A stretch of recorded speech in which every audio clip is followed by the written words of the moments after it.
நான், ராதா, வயசு 34. என் வாழ்க்கைய பத்தி உங்களுக்கு ஒரு நீண்ட கதையா சொல்லப் போறேன். இது என் மனசுல இருக்கிற உண்மையான அனுபவங்கள். எந்த அலங்காரமும் இல்லாம, நான் ஒரு நண்பருக்கு சொல்ற மாதிரி இயல்பா, விரிவா சொல்லப் போறேன். என் கதையில சந்தோஷமும் இருக்கு, காதலும் இருக்கு. ஆனா, அதுக்கு நடுவுல வந்த வலி, ஏமாற்றம், உடைந்த மனசு எல்லாமே இருக்கு. இப்போ நான் இருக்கிற நிலைம ரொம்ப கஷ்டமா இருக்கு. ஆனா, இந்த கதைய சொல்லிட்டு என் மனசு கொஞ்சம் இலகுவாகும்னு நினைக்கிறேன். என் ஆரம்ப வாழ்க்கை கொஞ்சம் சாதாரணமா இருந்தது. நான் ஒரு சின்ன நகரத்துல பிறந்து வளர்ந்தவள். அப்பா சின்ன வயசுல இறந்துட்டார். அதனால அம்மா தனியா என்ன வளர்த்தாங்க. அம்மா ஒரு டெய்லர். சின்ன சின்ன தையல் வேல பார்த்து எங்கள காப்பாத்தினாங்க. நான் பள்ளிக்கூடம் முடிச்சு ஒரு சின்ன கல்லூரியில படிச்சேன். படிப்பு முடிச்ச பிறகு ஒரு சின்ன ஆபீஸ்ல வேலை கிடைச்சது. ஆனா, அது பெரிய சம்பளம் இல்ல. வாழ்க்கை செலவுக்கு போதுமான அளவுதான். அம்மாவும் வயசாகி, உடம்பு சரியில்லாம இருந்ததால, நான் வேலை பார்த்துக்கிட்டே அவங்கள கவனிச்சுக்கிட்டேன். அந்த நேரத்துல தான் என்ன வாழ்க்கையில அவரு வந்தாரு. என் கணவர் அருண். நாங்க ஒரு பொது நண்பர் மூலமா சந்திச்சோம். அருண் ஒரு ஆபீஸ்ல வேலை பார்த்தாரு. நல்லா பேசுவாரு, சிரிப்பாரு, என்ன ரொம்ப அக்கறையா கவனிப்பாரு. முதல் சந்திப்புலயே எனக்கு அவர புடிச்சு போச்சு. நாங்க ஃபோன்ல பேச ஆரம்பிச்சோம். அப்புறம் டேட் போக ஆரம்பிச்சோம். அது ஒரு அழகான காலம். அருண் என்ன பார்க்க வரும்போது பூ கொண்டு வருவாரு. சின்ன சின்ன சர்ப்ரைஸ் பண்ணுவாரு. நாங்க பார்க் போவோம், சினிமா போவோம், கடற்கரையில உட்கார்ந்து பேசுவோம். அவர் என் கனவுகளை கேட்பாரு. எங்க அம்மாவை பத்தி கேட்பாரு. ரொம்ப அக்கறை காட்டுவாரு. நாங்க 3 வருஷம் டேட்டிங் பண்ணோம். அந்த காலகட்டத்துல நாங்க ஒருத்தர ஒருத்தர் ரொம்ப நல்லா புரிஞ்சுக்கிட்டோம். அருணோட குடும்பம் கொஞ்சம் எதிர்ப்பு காட்டினாங்க. ஏன்னா அது லவ் மேரேஜ். ஆனா அருண் எனக்காக போராடினாரு. அவங்க குடும்பத்தை சம்மதிக்க வச்சாரு. எங்க அம்மாவும் சந்தோஷமா இருந்தாங்க. அப்போ நான் 31 வயசு. அருணும் அதே வயசு. 2022ல எங்களுக்கு கல்யாணம் ஆச்சு. அது ஒரு சின்ன ஆனா அழகான கல்யாணம். நாங்க ஒரு சின்ன வாடகை வீட்ல செட்டில் ஆனோம். முதல் வருஷம் ரொம்ப சந்தோஷமா இருந்தது. அருண் என்ன ராணி மாரி பாத்துக்கிட்டாரு. நாங்க சேர்ந்து சமைப்போம், டிவி பார்ப்போம், வெளிய போவோம். நான் என் வேலைய தொடர்ந்தேன். அருணும் அவரோட ஆபீஸ்ல நல்லா இருந்தாரு. ஆனா, கல்யாணமான 1 வருஷம் கழிச்சு எல்லாம் மாற ஆரம்பிச்சது. அருண் ஆபீஸ்ல இருந்து தாமதமா வர ஆரம்பிச்சாரு. ஃபோன் எப்பவும் பிஸியா இருக்கும். நான் கேட்டா, "வேலை அதிகம்னு" சொல்லுவாரு. ஆனா, என் மனசுல ஒரு சந்தேகம் வந்தது. ஒரு நாள் அவன் ஃபோன எடுத்து பார்த்தேன். அங்கே ஒரு பொண்ணோட ஷாட் இருந்துச்சு.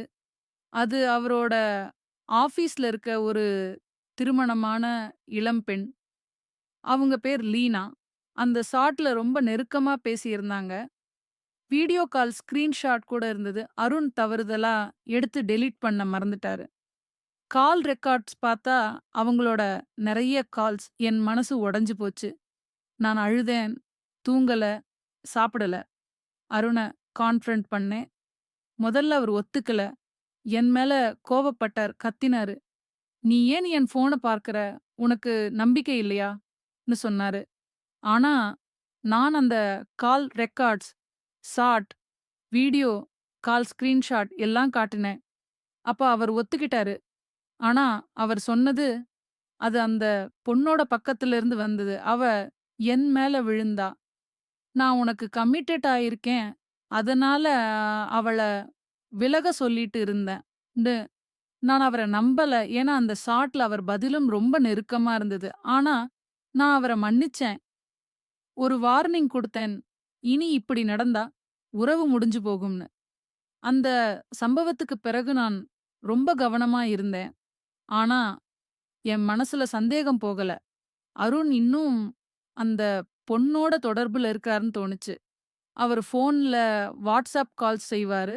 அப்புறம் டெலீட் பண்ணுவாரு. நான் பார்க்கும்போது எதுவும் இருக்காது. ஆனா, ஒரு உள்ளுணர்வு என்னை தொந்தரவு பண்ணிட்டே இருந்தது. இப்போ அந்த சம்பவம் நடந்து 2 வருஷம் ஆச்சு. சமீபத்துல நான் அருணோட ஃபோன பார்த்தேன். அங்கே அந்த லீனாவோட ஆல்டர்னேட் நம்பர்ல வாட்ஸ்அப் அக்கவுண்ட் இருந்தது. அது என்ன ரொம்ப உடைச்சு போட்டது. நான் ரொம்ப உடைஞ்சு போயிட்டேன். அழுதேன். தனியா உட்காந்து யோசிச்சேன். எனக்கு என்னோட பழைய அம்மா மட்டும் தான் இருக்காங்க. அவங்களுக்கு வயசாகி உடம்பு சரியில்ல. நான் இப்போ வேலை இல்லாம இருக்கேன். கல்யாணத்துக்கு பிறகு வீட்ட பாத்துக்கிறதுன்னு வேலைய விட்டுட்டேன். இப்போ 34 வயசுல வேல தேடுறது ரொம்ப கஷ்டம். என்ன பண்ணலாம்னு தெரியல. இந்த கதைய இன்னும் விரிவா சொல்லணும்னா, எங்க ஆரம்ப நாட்கள இருந்து ஆரம்பிக்கலாம். நான் சின்ன வயசுல அம்மாவோட தையல் மெஷினுக்கு அருகே உட்கார்ந்து பார்ப்பேன். அம்மா துணிய தைக்கும்போது நான் சின்ன சின்ன உதவி பண்ணுவேன். அப்பா இறந்த பிறகு அம்மா ரொம்ப கஷ்டப்பட்டாங்க. நான் பள்ளிக்கூடத்துல நல்ல மார்க் வாங்கி அம்மாவ சந்தோஷப்படுத்துவேன். கல்லூரியில படிக்கும்போது நான் ஒரு சின்ன பார்ட் டைம் வேல பார்த்தேன். ஒரு ஷாப்பிங் சென்டர்ல கேஷியர்.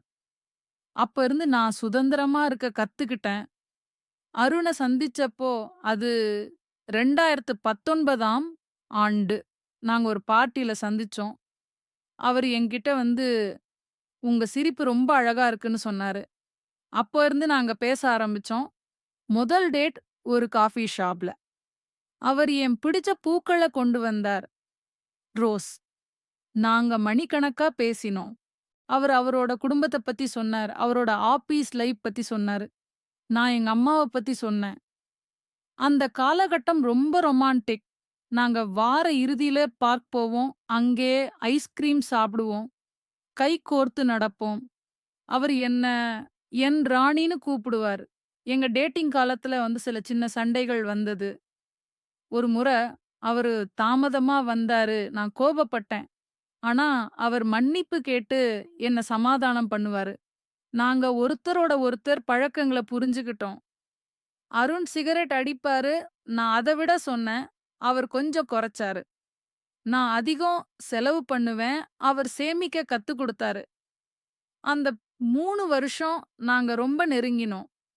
கல்யாணம் பண்ண முடிவு எடுத்தப்ப, அருணோட குடும்பம் எதிர்ப்பு காட்டினாங்க. அவங்க அம்மா லவ் மேரேஜ் நீடிக்காதுன்னு சொன்னாங்க. ஆனா, அருண் எனக்காக போராடினாரு. அவங்க குடும்பத்த சம்மதிக்க வச்சாரு. எங்க அம்மா சந்தோஷமா இருந்தாங்க. உனக்கு நல்ல வாழ்க்கை கிடைக்கும்னு சொன்னாங்க. கல்யாணம் ஒரு சின்ன டெம்பிள்ல நடந்தது. நாங்க சேர்ந்து ஒரு சின்ன வீடு எடுத்தோம்.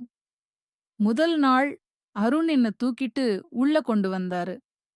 நாங்க சேர்ந்து சமைச்சோம். அது ஒரு அழகான தொடக்கம். முதல் வருஷம் அருண் என்ன ரொம்ப பாத்துக்கிட்டாரு. காலையில எழுந்து எனக்கு டீ போட்டு குடுப்பாரு. நான் வேலைக்கு போகும்போது கவனமா போன்னு சொல்லுவாரு. வார இறுதியில நாங்க வெளிய போவோம். ஒரு முறை என் பிறந்த நாளுக்கு அவரு சர்ப்ரைஸ் பார்ட்டி ஏற்பாடு பண்ணினாரு. எங்க அம்மாவ கூப்பிட்டு சந்தோஷமா கொண்டாடினோம். ஆனா, அந்த வருஷம் கழிச்சு அவர் மாற ஆரம்பிச்சாரு. ஆபீஸ்ல இருந்து தாமதம், போன் பிஸி, என்கிட்ட பேசுறது குறைவு. நான் கேட்டா ஸ்ட்ரெஸ்ன்னு சொல்லுவார். ஒரு நாள் அவரு ஷவர்ல இருக்கும்போது போன் ரிங் ஆச்சு. நான் எடுத்து பார்த்தேன். லீனா நம்பர். அப்புறம் போன திறந்து பார்த்தேன். அந்த சாட், கால்ஸ் எல்லாம் பார்த்தேன். என் உலகம் தலைகீழா ஆயிடுச்சு. நான் அழுதேன். அருணை எதிர்கொண்டேன். அவர் கத்தினார், மறுத்தார். ஆனா, ஆதாரங்கள் காட்டினப்ப ஒத்துக்கிட்டார். அது அவளோட தவறுன்னு சொன்னார். நான் அழுது, "ஏன் இப்படி பண்ணினன்னு?" கேட்டேன். அவர் மன்னிப்பு கேட்டாரு. "இனி நடக்காதுன்னு" சொன்னார். நான் மன்னிச்சேன். ஆனா, மனசு உடைஞ்சு போச்சு. அதுக்கு பிறகு நான் ரொம்ப சந்தேகப்பட்டேன். அவர் போன் பார்க்க ஆரம்பிச்சேன். அவர் வாட்ஸ்அப் கால்ஸ் பண்ணி டெலீட் பண்ணுவாரு. நான் கண்டுபிடிச்சேன். ஆனா ஆதாரம் இல்ல. 2 வருஷம் போச்சு. இப்போ அந்த ஆல்டர்னேட் நம்பர் கண்டுபிடிச்சேன். என் மனசு ரொம்ப உடைஞ்சு போயிருக்கு.